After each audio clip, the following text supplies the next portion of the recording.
afternoon. My colleague Shri Pankaj Chaudhary ji, Revenue Secretary, Arvind Srivastava ji, CBIC Chairperson,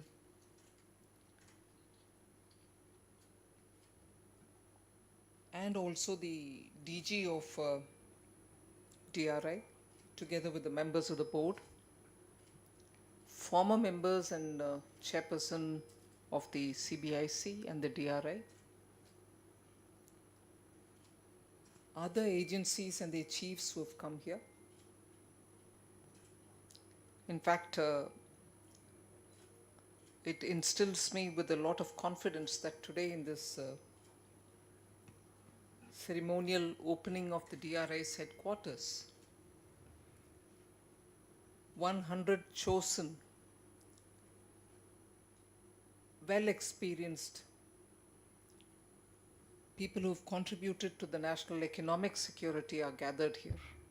And it is they who form the audience for today's meeting. So it actually gives me immense pleasure to be a part of this gathering and also to inaugurate this building, which is long overdue. I congratulate the leadership of DRI and also the CBIC in working together with the CPWD in having completed this within a matter of 2 years. And it is worth mentioning that it is just 2 years that you have taken to complete it. Because in this country, where there has been a chalta hai attitude in most of the works, I think we've set a very good example that in the last few years, particularly the last 10 years, more specifically, I would think in the last years immediately after COVID, there's been a very good spirit with which many of our buildings have gotten completed. I've placed very big importance and priority to have our workspaces better built, in fact built in the first place, and to have it completed in time, whether it is work or work-related spaces. Because in metropolitan towns, for officers to be without a proper residential accommodation, or for offices to be in rental accommodation all over the city, making logistics an issue. Priority given by both the boards, CBDT and CBIC, to get your offices ready and get your offices according to green standards is a very good priority, and I think that brings in a lot more efficiency among our people. So I would like to keep this momentum up. We need good workspaces, work environment. Work environment make a lot of difference to the quality of work that we deliver. Of course, at this time it is important for us to talk about DRI's role in national security and economic integrity. You are the key guardians of our national economic frontier. The list of the jobs that you have to do have all been very well highlighted, whether it is a question of smuggling or drugs trafficking, illicit trade, and any such threat. It is you who are going to be in the frontier and make sure that the nation is safe. Your motto itself says a lot: invisible presence and visible results. Except for this building, I think many people wouldn't have known that there is something called DRI. All of us do bang at the CBDT and CBIC because when questions of GST or income tax comes up, we normally talk about you. But except for those in administration, question of national security, economic security, trafficking, gold smuggling are not concern of common people. In fact, when some very big detection happens of gold smuggling, common people get worried. Is this the extent of gold which comes into this country smuggled?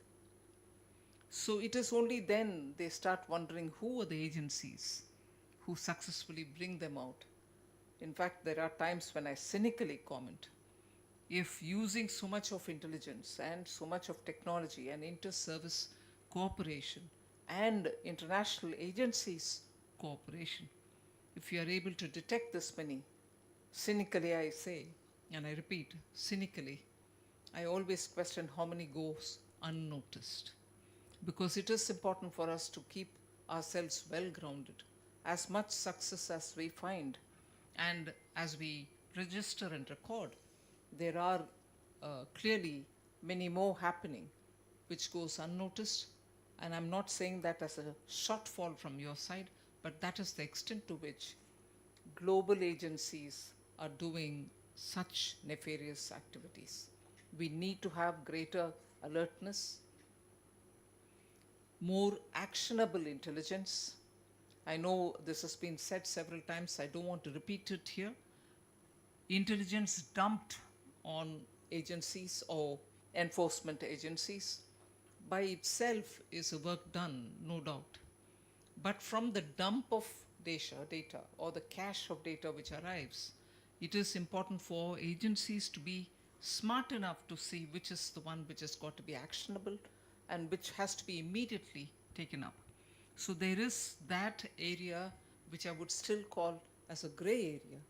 And between agencies, there should be a far more meaningful way in which we are able to exchange information, but yet act on those which are going to be absolutely timely and critical. So I think it is that one area which I will highlight even today, with all the other agencies and their chiefs being here, that there should be a more meaningful way in which time and effort is optimized by sharing and acting equally. DRI is, of course, among the select group of Indian agencies which constitute a bulwark on India's national security apparatus. As much as we speak about gold, the narcotics is the biggest threat, I would think, today, which is infiltrated into every state and even small Mofussil towns. Schools and colleges are the first victims. You hear from so many different states that schools are being now targeted by drug traffickers, drug peddlers. It is first to be stopped by the DRI, and it is, of course, then coordinated to be worked with the state police officials as well. So we need to have a greater coordination, greater understanding of how, even if you understand the size and scope of the threat, do the state officials, law enforcement agencies, do they get a picture of the gravity of the situation? Do they act on it? That is the other side of action on which a lot more thought and discussion should happen. As much as I said, actionable input, coordination with state law enforcing agencies is the gray area I see, that today, even if you're able to stop such nefarious activities, the end result in the ground takes its own traction, and that has to be expedited. Of course, the evolving geopolitical and trade landscape is making our jobs even more difficult. So, in order to be able to achieve the mission that you have in hand, that which is becoming critical every day, three things are very important. I would think modern technology use will have to be more deeply and well integrated into your systems, data analytics and so on. A lot of talk on AI, but I would want to see concrete outputs using AI. I said this before, but I repeat it, it's very important, seamless interagency coordination, stronger international partnerships, and very important is the continuous reinvention of ways in which you act on what you have to do. So I would think, with all this specific points that we address every now and then, if you're able to see that internal coordination among yourselves is better managed, your outputs are also better. I repeat the words of the Prime Minister saying, reform, perform and transform is continuously the spirit with which we have to keep moving from where we are to where we should move forward. So, in order to be effective, enforcement agencies, I would think I'll highlight three things. First, do not view enforcement and facilitation as opposing ends of the spectrum. A robust intelligence framework that detects fraud is essential, not just to catch wrongdoers, but to create a level playing field for the honest trade. Rules must be applied fairly and consistently, and frauds must be caught swiftly in order to have legitimate businesses thrive and confidence in our trade system to deepen. Second, investigate holistically, keeping the big picture in focus, not merely to chase isolated infractions. Leverage all available information and data on an entity, on an individual, and their behavioral patterns to uncover deeper systemic risks and threats by connecting latent dots. True intelligence is not just about seeing what others cannot. It's about seeing before others do. And just as I said, you see it before others do, but would you make others act on it as soon as you see it is equally important. The goal must be to dismantle entire network and the syndicate, not just to intercept fragments. I think this is one line which I've repeated in every one of my address to CBIC. No good if you catch the small fish or fry. The bigger ones are the ones who are there, not being touched by many of our actions.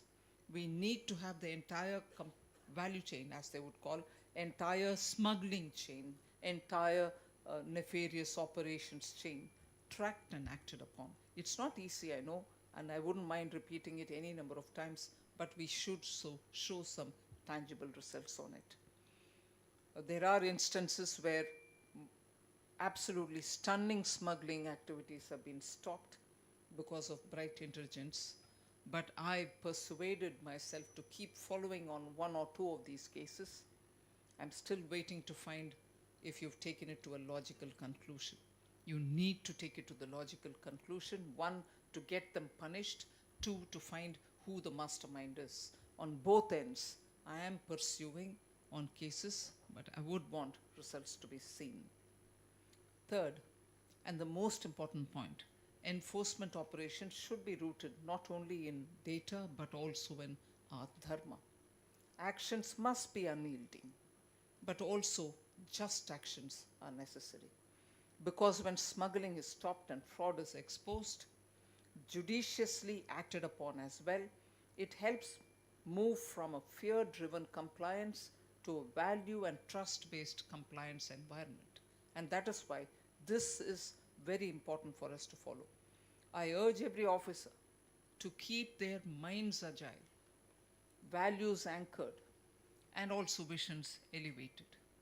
Confident that this new home of DRI will energize all of us and also to reinforce our critical role in safeguarding the integrity of our economic and trade systems, as well as strengthening our national security. Thank you very much for giving me this opportunity.